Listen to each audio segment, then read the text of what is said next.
बिस्मिल्लाहिर्रहमानिर्रहीम, अस्सलाम वालेकुम। मैं हुमारी अली और आप देख रहे हैं मेरा यूट्यूब चैनल। उम्मीद करती हूँ कि अपनी फैमिली के साथ खुश और खुर्रम होंगे और अपनी हिफाजत कर रहे होंगे। आज जिस टॉपिक में वो वीडियो बनाने जा रही हूँ वो टॉपिक मुझे बड़ी तकलीफ़ देता है, क्योंकि आप देख रहे हैं कि हम जिस दौर से गुज़र रहे हैं, कोरोना ने इस वक्त हम लोगों को अपनी लपेट में ले लिया। पूरे की पूरी दुनिया में कोरोना जो है उसके वार जारी हैं और इस वक्त सिचुएशन बहुत ज़्यादा ख़राब हो चुकी है। आज हम बात करेंगे इंडिया के हवाले से।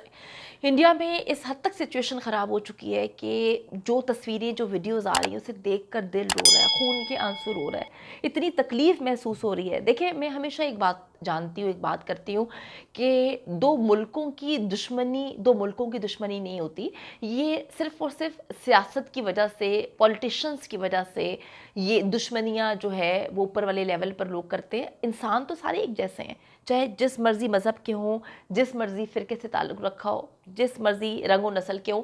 इंसानियत से बढ़कर जो है वो दुनिया में कोई चीज़ नहीं।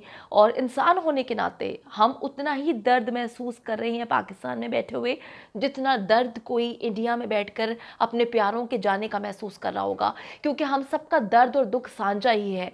मैं ये बात सोच रही थी कि जिस हद तक बुरी कंडीशन और सिचुएशन इस वक्त इंडिया में कुछ जगहों पे हो चुकी है, जिसमें यूपी और दिल्ली बहुत ज़्यादा इफेक्ट हुआ है, अगर पाकिस्तान की गवर्नमेंट ने और पाकिस्तान की आवाम ने, क्योंकि गवर्नमेंट तो अपनी तरफ से कोशिश कर रही है, वो लोगों को पूरी दुनिया में गवर्नमेंट जो है वो बार बार बोल रही है कि मास्क पहने, SOPs का ख्याल रखें, सैनिटाइज़र यूज़ करें, घर से कम निकले। अब और गवर्नमेंट क्या कर सकती है? अगर मैं पाकिस्तान की गवर्नमेंट की बात करूँ, स्कूल्स बंद हैं, कॉलेजेस बंद हैं, 50% लोग दफ्तर जाके काम करें, बाकी लोग घरों से काम करें। अब इससे ज़्यादा और क्या चीज़ की जा सकती है?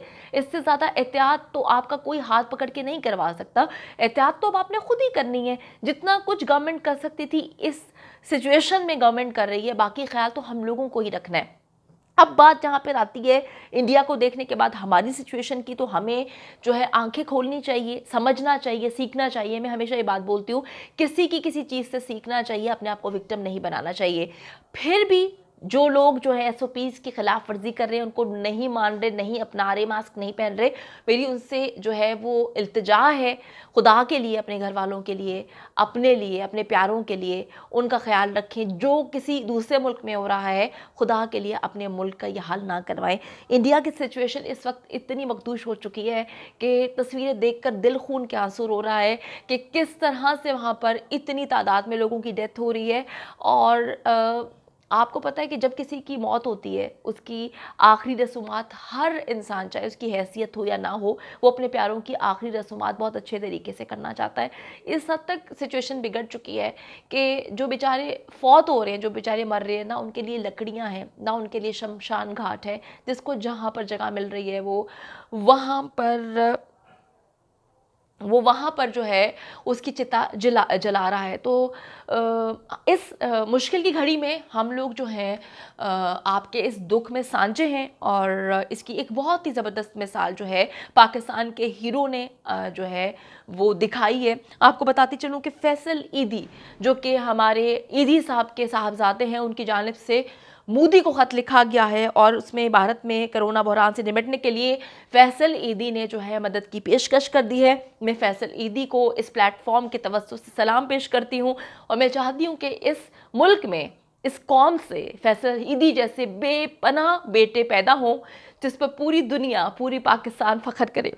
अच्छा जी, अब आपको बताती चलूँ कि फैसल ईदी ने ख़त लिखा है जिसमें उन्होंने कहा है कि जी कोरोना बहरान के बाइस जो इस वक्त इंडिया में सिचुएशन चल रही है, हम इंडिया को बग़ैर किसी मुआवजे के, बग़ैर पेट्रोल के पैसों के, हमें कुछ आपसे नहीं चाहिए, हम 50 एम्बुलेंसेस जो है आपको भेजेंगे, हम भेज सकते हैं। और जितनी संगीन सूरत हाल है, हमें बहुत अफसोस है, और जहां आवाम की बड़ी तादाद इस तकलीफ़ में जो है मुब्तला है, हम आपके साथ इस मुश्किल घड़ी में आपके शाना बशाना खड़े हैं, आपकी इस तकलीफ़ में आपका साथ देंगे। ईदी फाउंडेशन की जानिब से मुश्किल की इस घड़ी में ईदी फाउंडेशन की हमदर्दियाँ भारत के साथ मौजूद हैं। ना सिर्फ ये बात लिखी गई, बल्कि 50 एम्बुलेंसेस और रज़ाकारों की टीम भारत भेजने की पेशकश करते हुए हमारे जो है अजीम बेटे ने जो है उन्होंने कहा है कि इन रज़ाकारों की क़यादत मैं खुद करूँगा। बहुत बड़ी बात है इस मुश्किल वक्त में। कहते हैं कि आपकी खुशी में तो कोई आपके साथ हो या ना हो, लेकिन आपकी मुश्किल घड़ी में जो भी आपका साथ देता है, आपको दो बोल बोलता है, वो आपको सारी ज़िंदगी, आपको मरते दम तक याद रहता है। तो बहुत अच्छा इकदाम किया गया है ईदी फाउंडेशन की जानिब से, और उन्होंने कहा है कि हम पूरी की पूरी जो है इंडिया की मदद करने के लिए तैयार है। 50 एम्बुलेंसेस के साथ जो मैं टीम भेजूंगा उसकी क़यादत मैं खुद करूंगा। बहुत बड़ी बात है और इस पर मोदी साहब को सोचना चाहिए। और आपको बताती चलूँ कि चेयरमैन ईदी फाउंडेशन ने अपने ख़त में वाज़े लिखा है कि हम आपसे किसी किस्म की मुआवनत की दरख्वास्त नहीं कर रहे। हमारी टीम को दरकार ईंधन, हमारी टीम को जो है दरकार खुराक या ज़रूरी सामान हम खुद मुहैया करेंगे, हम खुद प्रोवाइड करेंगे, हम खुद लेकर आएंगे। और उन्होंने कहा कि हमारी टीम में इमरजेंसी मेडिकल टेक्नीशियंस, अमला, ड्राइवर्स और मुआविन अमले पर मुश्तमिल हमारी टीम है, जिसकी क़यादत इंशाअल्लाह ताला मैं खुद करूँगा। तो आपको बताती चलूँ कि उनकी जानिब से ये बहुत बड़ी पेशकश की गई है और उन्होंने कहा है कि आप बग़ैर किसी हिचकिचाहट के हमें इसका जवाब दें, हम आपकी मदद इस मुश्किल वक्त में करने के लिए आपके साथ खड़े हैं। आपको बताती चलूँ कि ईदी साहब को कौन नहीं जानता, ना सिर्फ पाकिस्तान में बल्कि पूरी दुनिया में ईदी साहब को और ईदी फाउंडेशन को पूरी दुनिया जो है जानती है, ना सिर्फ जानती है, मानती है, उनको सलाम पेश करती है। मुझे अच्छी तरह याद है कि जब ईदी साहब के नाम पर, जब ईदी साहब का नाम आ जाता था तो जहाँ पर वो खड़े होते थे वहाँ पर लाखों करोड़ों लेकर घर जाते थे। तो आप देख लें कि उनकी डेथ के बाद उनके बेटे ने ये ना सिर्फ मिसाल कायम की है, बल्कि उनके फादर जहाँ से भी उनको देख रहे होंगे फ़ख्र महसूस कर रहे होंगे, जिस तरह से हर पाकिस्तानी फ़ख्र महसूस कर रहा है कि किस तरह से इंसानियत को बचाने के लिए इस बहादुर इंसान ने एक बहुत ही बड़ा फैसला किया है। और ना सिर्फ फैसला किया है बल्कि इस उम्मीद में बैठे, इस इंतज़ार में बैठे हैं कि कब मोदी जी जो हैं वो इनको जवाब दें। आपको बताती चलूँ कि हिंदुस्तान टाइम्स से बात की है फैसल ईदी ने, उन्होंने बताया है कि जी भारतीय अवाम को दरपेश मुश्किलात के बाद उनकी तंजीम ने ये मदद की पेशकश उन्हें की है। और आपको मैं बताऊँ कि इस वक्त नई दिल्ली समेत भारत के शुमाली और मगरबी इलाकों के अस्पतालों ने नोटिस जारी किए थे, जिसमें कहा था कि कोरोना मरीजों को जिंदा रखने के लिए उनके पास सिर्फ चंद घंटे की ऑक्सीजन दस्तयाब है। अगर हम देखें कि दोनों मुल्कों की अगर हम बात करें, पाकिस्तान और इंडिया, इनके हालात कहीं ना कहीं एक दूसरे से जुड़े ही हुए हैं। अगर आप इंडिया की बात करें तो उनके पास ऑक्सीजन नहीं है, अगर हम पाकिस्तान की बात करें तो पाकिस्तान में जो है वैक्सीनेशन नहीं है। और ये दोनों अपने खत्ते में सुपर पावर्स हैं, इनके पास एटॉमिक पावर है, लेकिन आज ये अपनी आवाम को सहूलियात देने से बिल्कुल मरहूम हो चुके हैं। इनके पास चीज़ें ही नहीं हैं। आप देखें कि इस वक्त इतनी मखदूर सूरत हाल है कि अगर बाकी ममालिक ने, खुसूसन पाकिस्तान ने इससे नहीं सीखा तो खुदा ना खास्ता पाकिस्तान का हाल भी वो हो सकता है जो इंडिया का है।